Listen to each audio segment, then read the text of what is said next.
Wong sok suci itu paling bahaya dalam sejarah. Ngeling-ngeling santri sing khusuk-khusuk.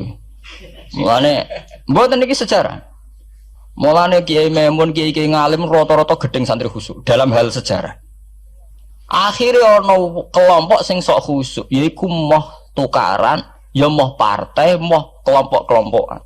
Ngerasa bener dhewe iku sing disebut kelompok Khawarij. Wong Khawarij iku darani dosa gedhe murtad saking khusuke. Ora ana dosa cilik, kabeh dosa iku gedhe. Mergo dosa iku bentuk pelanggaran terhadap Allah Subhanahu wa taala. Wes entek khusuk wong Khawarij. Ora ana wong khusuk dalam sejarah kaya wong Khawarij. Tapi saking khusuke duwe akibat Ali yo darani salah, Muawiyah yo darani salah.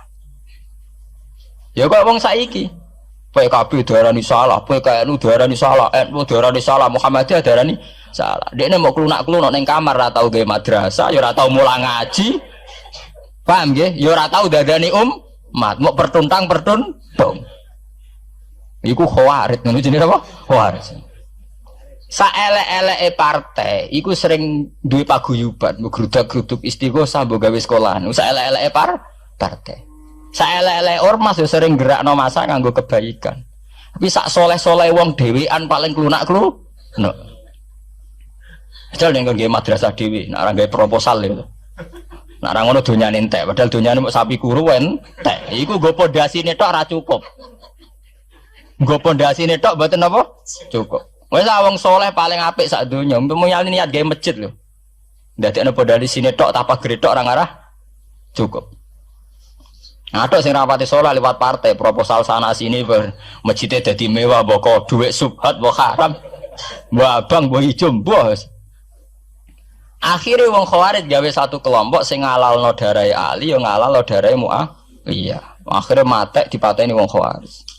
Sampai sekarang para teroris, para bom bunuh diri itu rata-rata berangkat dari orang yang sudah anti sama kepartaian, anti sama golongan, merasa suci sendiri, kemudian banyak terjadi bom bunuh diri dan sebagainya. Itu sejarahnya panjang.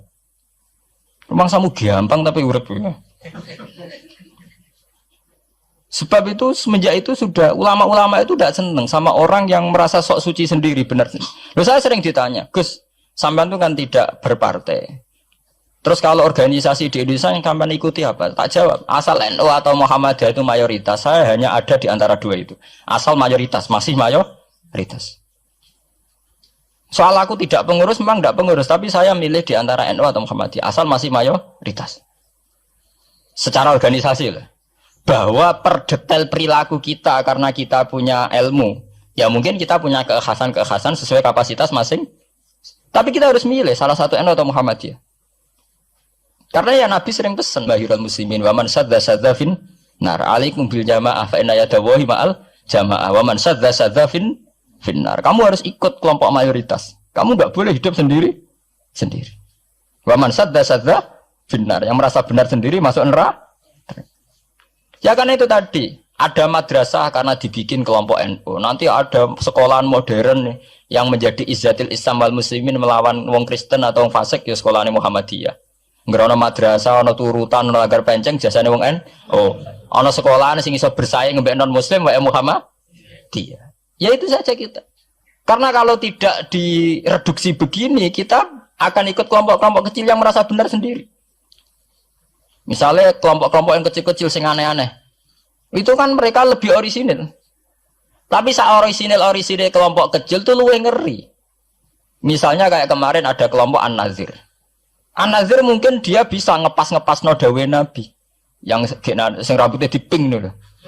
Sing tenggene japos bodone beda mek bodo kita. Saya tuh pernah melihat di Metro, ini cerita intelektual. Pernah lihat di Metro wawancaranya ketua Jamaah An-Nazir. Itu dalam banyak hal memang mereka ingin memiripkan sama Nabi. Misalnya rambut dipilok diping. Dalam sejarah sampean takok ahli hadis, memang Nabi Sayyidina Umar Bakar itu rambutnya apa di apa itu disemir. Terus mereka kalau sholat isya itu akhir, katanya Nabi kalau sholat isya sulusul lail dan sebagainya dan sebagainya. Tapi apa sisi yang dari itu terus kemudian merasa persis Nabi? Wong Nabi itu macam-macam. Beliau hidup itu berapa tahun? 23 tahun. Semenjak beliau jadi Nabi itu ngalami kenabian pinten 23 tahun. Dan itu punya ikhwal-ikhwal yang rawan ada nasah mansuh. Seperti sekarang di Pondok Indramayu di mana-mana ada satu kelompok yang nganggap kehidupan sekarang itu adalah periode Makkiyah. Periode Makkiyah itu satu periode yang dimana sholat cek rapati wajib, zina rapati haram, nyabu rapati. Ya ada kelompok-kelompok di kota-kota begitu. Di kota-kota juga banyak orang yang sama orang zina itu biasa, sama orang nyabu biasa. Mereka sendiri tetap mengharamkan zina, tapi nggak perlu dilawan.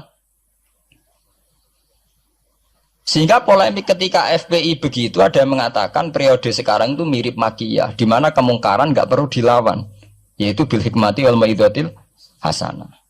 Ada orang yang menafsirkan Islam sekarang itu sudah periode Madaniyah, sehingga kemungkaran harus dilawan. Yang kayak FPI itu yang anggap sekarang sudah periode Madaniyah. Lah itu kan artinya begini. Semua itu toh mengklaim mirip-mirip niru Kanjeng Nabi. Masalahnya semua itu juga ngeklaim mirip-mirip niru Kanjeng Nabi. Nah, terus kemudian ini cerita Malik ahli sunnah. Kemudian sejarah memanjang. Sausi Ali bin Muawiyah keok, Sayyidina Ali keok di putra Sayyid Husain. Sayyid Husain kon ngakoni pemerintahane Yazid teng Syam. Sayyid Husain boten kersa. Idzan al mautu khairun li. Kalau begitu lebih baik mati. Terus dibantai teng Karbala. Bonus. Ketika dibantai di Karbala malah melahirkan trauma lagi. Wong Islam sing model tipikal Sunni tetap melok Yazid. Tipikal Sunni bukan Sunni, tipikal Sunni. Artinya melok Yazid wes ora usah dituntut dendam, malah ra ono bare. Akhirnya gak dendam. Kelompok Syiah iku apa-apaanan, putune Nabi kapundhut kok dingin-dingin saja.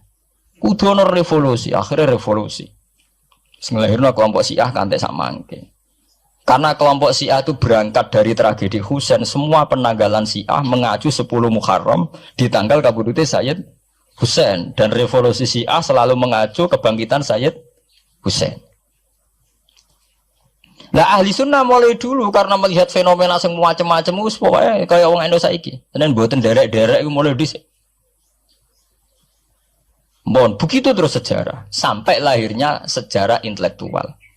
Nah, sejarah intelektual sejarah paling nakalan. Jadi mau resiko terus ujuk-ujuk dari sejarah intelektual yaitu yang diikuti kados Mbah Hasyim Asy'ari, Mbah Fadl, ulama-ulama. Terus wonten panduan ahli sunnah secara gampang. Artinya secara gampang begini. Ahli sunnah itu siapa? Orang yang dalam bermadzhab fikih mengikuti ahadul madzahib al-arba'ah. Orang yang dalam ilmu kalam mengikuti Abu Musa al-Asy'ari atau Abul Hasan al-Maturidi. Orang yang dalam tasawuf mengikuti Imam Junaid, Abul Qasim al-Junaidi atau Syekh Abdul Qadir al-Jilani. Ya begitu.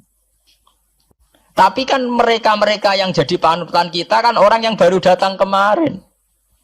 Masa sahabat disabarani ahli sunnah? Tabi'in, masa tabi'in pengikut Abu Musa al-Asy'ari? Dhisik endi tabi'in Abu Musa al-Asy'ari? Masa Sayyidina Umar pengikut Imam Syafi'i. Wong dhisik Sayyidina Umar. Nah itu jenenge pembakuan sejarah secara intelektual. Artinya karena mendefinisikan ahli sunnah itu kangelan. Sebabnya ahli sunnah itu wong sing ciri utamane iku Syafi'i atau Maliki atau Hanafi. Dalam akidah anut Asy'ari atau Matu. Ya begitu saja. Ya sesuai secara kultural kalau di Indonesia ditarif ahli sunnah sapa? Ya Nara NU ya Muhammad dia. Karena Wahabi itu klaim ahli sunnah, sama jangan salah paham. Wahabi sendiri itu menurut konvensi internasional itu masih ahli sunnah. Yeah. Dalam seminar-seminar OKI sedunia Wahabi itu masih kategori ahli sunnah. Muhammadiyah termasuk masih kategori ahli sunnah. Tapi kemudian ahli sunnah direduksi lagi. Ahli sunnah iso apa? Yang sarungan ketunan kuno ya napa? Ahli sunnah. Repot kan? Akhirnya secara global digawe takrif ahli sunnah itu sapa? Sing ora jelas sikape. Lah nek Syiah sing wani Amerika, takrif itu berkembang terus.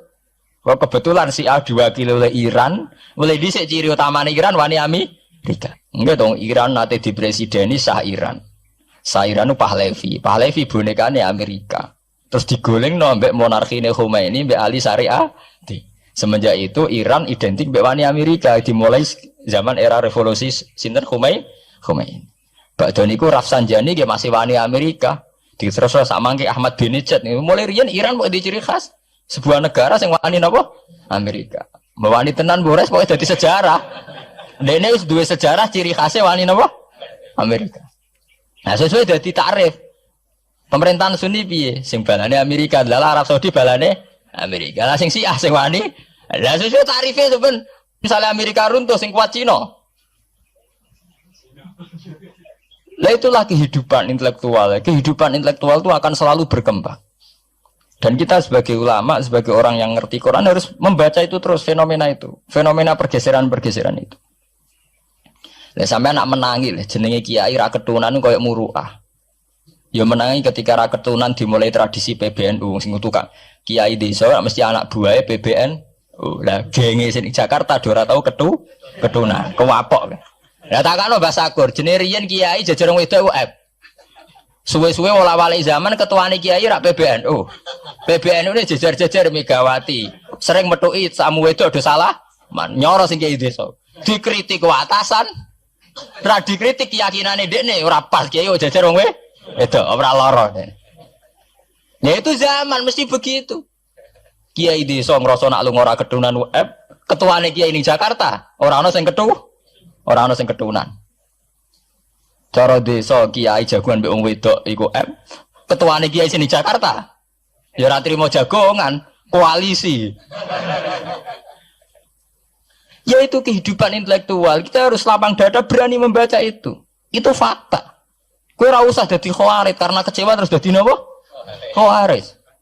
Kecewa Pak Hasyim Asy'ari, kecewa Gus Dur terus dadi khawarit klunak-klunuk mbek gremang-grem. Tidak bisa. Kita harus gentleman sesuai dawuh Nabi ilzamu jamaahirul muslimin wa man sadda finnar alaikum bil jamaah fa inna yadawi ma'al jamaah wa man sadda finnar. Mane kula umpama partai nggih milih sing gedhe, ormas nggih milih sing gedhe. Bukan oportunis ya milih yang itu. Mergo sing cilik-cilik malah bulet ngono ngaten. Paham nggih? Mungkin yang cilik itu benar tapi bulet. Cara bahasa ini dari mainstream saja, yang umum-umum saja. Kan kula kiai kan buta lunga ra ketunan ra ketunan. Umume wong piye ge wae umume wong. Kula niku umume wong sing ringan-ringan saja itu sing umum-umum saja. Gitu tadi ya. Karena sejarah ahli sunnah sendiri itu sejarah yang disederhanakan oleh proses intelektual. Kalau baleni malih sejarah ahli sunnah piyambak itu sejarah yang disederhanakan oleh proses intelektual. Ini ku kemudian ada takrif ahli sunnah ku sapa wong sing cara bermadzhab mengikuti ahadul madzhab al-arba, cara bertasawuf mengikuti Abdul Qasim al-Junaidi, nggih. Cara bertauhid atau berilmu kalam nganggo Abu Musa al-Asy'ari atau Abdul Hasan al-Maturidi. Tapi mana ada takrif itu zaman Nabi, wong Nabi ora menangi periode ini Abu Musa al-Asy'ari, ya ora menangi Abdul Hasan al-Maturidi. Zaman mau ngoten tok, ahli sunnah sinten ya Rasulullah? Ma'ana alaihil yauma wa ashabi. Ya wong sing anut aku lan anut sahabatku. Alaikum bisunnati wa sunnatil khulafair rasyidin al-mahdiyyin. Kowe ku anut aku lan anut khulafair rasyidin. Iya zaman Abu Bakar enak ketuane sitok. Tunggale zaman Basim Asy'ari enak karo anut Basim, nak ira putu. Jare sepuh ya putune, jare sitok iku ya putune, iku ya putu, angger wong ya putune. Kula ereng wonten kiai alim wali teng Jawa Timur. Niku anak putune iku ora bangga. Mergo ager wong wis putune. Lho nggih to nggih. Misale Mbah Hasyim Asy'ari kiai top. Nah Mbah Hasyim jek dhewean kabeh wong menapa dawuh Mbah Hasyim. Era anak rek 6 mbok 5. Lah nek era putu karek ngitung kan. Anak 5 dan anak 5 anak putune wis salah sawe. Putune madhabe beda-beda. Wong kula mondok sarang nggih menangi, istilah sarang riyen Bani Ghazali, madrasah sarang namine Madrasah Ghazaliyah. Era Mbah Ahmad Bani Ahmad. Era Mbah Zubair Dugdeng, alim terkenal istilah Bani Zubair. Samangke pun benten malih. Putrane Mbah Zubair itu banyak. Ya, putrane Mbah Zubair banyak. Nah, kebetulan yang punya nama besar Kiai Maimun. Ya ada sendiri Bani Maimun, yang satu Bani siapa? Bani. Ya sama Mbah Zubair. Tapi era anak kan sudah beda kan? Lah Basim Asy'ari nasibnya ya nanti kayak itu. Beliau satu dulu masih tunggal, wong mesti daerahnya Basim Asy'ari. Era putu. Gus Dur ya putune, Lili Wahid ya putune. Anake Ki Wahid piyambak pinten? Urung anake Pak Yusuf Hasim piyambak pinter misalnya anake oh pirang-pirang kabeh ketika tukaran alasan aku ya putu iku ya putu. Sing dinggo genderane bae ayo. Lan iki kula cerita, Mbah Batu Ampar, Samsudin Batu Ampar wali terkenal. Ya wong dadi putune ya bangga, tapi saiki putu-putune ora bangga. Mergo angger wong ya putune. Lah anak sebagian anake sing seneng wayo, apa angger wong putune. Wong di antara duriyane sing seneng wayo. Angger wong ya putune. Ini masalah-masalah yang itu tadi ya. Kemudian ada persederhanaan intelektual. Kayak masalah ahli sunnah itu. Sing anut Sayyidina Ali jare anut sahabat, sing anut Muawiyah jare ya anut sahabat. Termasuk sing anut Ibnu Abbas, sing anut Abdullah bin Umar. Di mana dua sahabat ini dalam posisi orang melok-melok. Makanya kayak saya, kayak ulama-ulama rata-rata mengikuti mazhabnya Abdullah bin Umar. Karena saat ada konflik Ali Muawiyah, beliau itu bersikeras orang melok-melok. Beliau tetap mengajarkan sunnatul Rasulillah tanpa berpihak kelompok. Tapi banyak riwayat mengatakan Abdullah bin Umar bin Abbas itu kecewa. Hanya kecewa itu getun dia ramel-melok. Ya karena itu tadi, ketika ada dua pilihan, ramel-melok itu ya terus repot. Enggak tuh sampean saiki pikir mau nih. Saelek-eleke wong melok P3 atau PKB iku melok nentokno kemaslahatane Jawa Timur, mbuh Bojonegoro, mbuh apa. Tapi saapi-api wong ra melok-melok, nentokno mudun lho ra melok-melok. Sehingga ada mazhab ahli sunnah sing wajibno wong kudu melok-melok. Karena saapi-api wong ra melok-melok iku ndak ada yang dikaryakan, nggak ada yang dipekerjakan. Oke, misalnya taruh saja misalnya sampean melok PKB atau P3 atau melok PAN. Saelek-elek melok iku mesti melok mikir nasib bangsa. Tapi saapi-api ra melok-melok ora ono sing mbok lakoni. Sebab itu ya banyak saja ulama yang mengatakan ketika ada partai yang macam-macam kayak kudu melok salah siji. Bukan apa-apa ya nganggo perhitungan amal. Kalau ulama ya pakai perhitungan apa? Amal. Sebab itu ketika ada waqatil Jamal, ketika Sayyidina Ali bentrok be Aisyah, itu ya sahabat ada yang melok Aisyah, ada yang melok Ali, orang kok terus muni ra melok. Ya tapi itu tadi kula mau matur teng awal, ketika Rasulullah dawuh kowe anut aku lan anut sahabatku, dawuh iku masih normatif. Artinya normatif ketika sahabat kepemimpinannya tunggal jelas anut Abu Bakar. Lah nek saiki sahabate dhewe wis tukaran. Iku waktu gale ana wong dawuh kowe anut kiai, mati urip donya akhirat anut kiai. Lho urusane kiyaine dhewe wis beda be. Ngono urusane kiyaine dhewe wis beda. Ya iya misalnya kiai PKNU kan ngono alasane, kowe anut kiai, anut sapa ora anut ya empun Mbah, tapi kiai kula P3. Mau cari kiai P3 kowe mati urip anut kiai empun anut Mbah, cuma kiai kula PKB. Lah ini masalah. Lah ahli sunnah itu kayak itu, posisinya itu begitu. Nah, kemudian konvensi internasional mengatakan daripada bulat ngono terus dibakukan secara intelektual dan diikuti oleh Mbah Hasyim Asy'ari, Mbah Fadl, ulama-ulama NU se-Indonesia, terus gawe takrif sing sederhana. Ini terus dibakukan lewat kitab Al-Kawakibul Lama'ah sing disahkan muktamar teng Jombang. Ahli sunnah pokoknya panduannya begitu. Fikih aja sampai metu ka madzhabul arba'ah. Tauhid aja metu ka Abu Musa Al-Asy'ari atau Abdul Hasan Al-Maturidi. Tasawuf anut Imam Abdul Qasim Al-Junaidi atau anut Syekh Abdul Qadir Al-Jilani. Ya, atau Imam Ghazali ya kayak itu. Artinya umpama bebas ngeri. Misalnya bebas ngeten. Fikih anut Dawud Adzairi, ora selingkuh terus ki misalnya. Wong Dawud Adzairi syaratnya kawin kaya wong selingkuh. Mesine fikih anut Dawud Adzairi gak barbaran dah. Oleh kawin mut'ah, oleh kampung apa wali, ora seneng hotel seksine supir tok terus kawan kawin. Lah umpama tasawuf anut Ibnul Arabi utawa anut Al-Hallas. Apa wahdatil wujud kabeh manunggaling kawula ing Gusti. Untuk nggak tahu kita tasawufe kon anut Abdul Qasim Al-Junaidi sing kaya umume wong. Beliau sebagai ulama ya mulang ya kumpul wong. Lah muga tasawufe anut Ibnul Arabi. Apa ra wahdatil wujud utawa anut Husain Al-Khallat apa ra dadi Siti Jenar. Paham ya? Jadi ora gunane dibatasi, nek ora dibatasi liar tenan.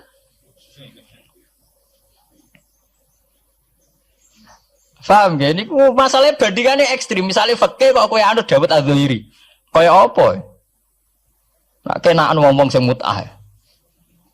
Malah nangger ngaji muin Wahab angger banjur nyritakno syaraté kawin nganggo wali khilafan di Dawud Az-Zuhairi. Nganggo syahid ya khilafan di Dawud. Mergo cek dendam ulama-ulama beda Az-Zuhairi. Syaraté kawin kok gampange paham ya? Lah santri dendam mek madzhab dhewe mergo syaraté kawine santri kudu nglibatno bapake wali. Lah kadang bocah wis pacaran bapake ra setu. Dadi santri rata-rata nganti-nganti Joko tuwa yo korban madzhab Syafi'i. Mergo bocah wis gelem bapake ora gelem. Lah bapak ning gone fikih Syafi'i dilebokno rukun. Dilebokno napa? Rukun. Angel langkane. Lah ya ahli sunnah itu terus disederhanakan. Kula nggih matur nuwun nggih. Saya pikir kados Basim Asari, kados Mbah Fadl, Kiai Memun, kiai-kiai yang alim riyen Mbah Maksum, Bali Maksum yang bertanggung jawab terhadap proses kesederhanaan ini. Tapi kita harus terima kasih. Lewat muktamar di Jombang atau musyawarah besar tidak tahu saya, itu yang jelas di Jombang itu disederhanakan tuh mudah. Ya tadi andai kan tidak disederhanakan begitu, kayak kasus-kasus di kampus itu. Di kampus karena saking hormatnya terhadap nilai intelektual, tasawuf manapun diambil. Termasuk tasawufnya Jalaluddin Rumi, tasawufnya Ibnul Arabi, tasawufnya Husain Al-Hal.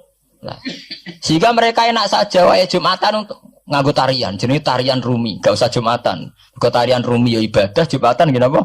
Ibadah.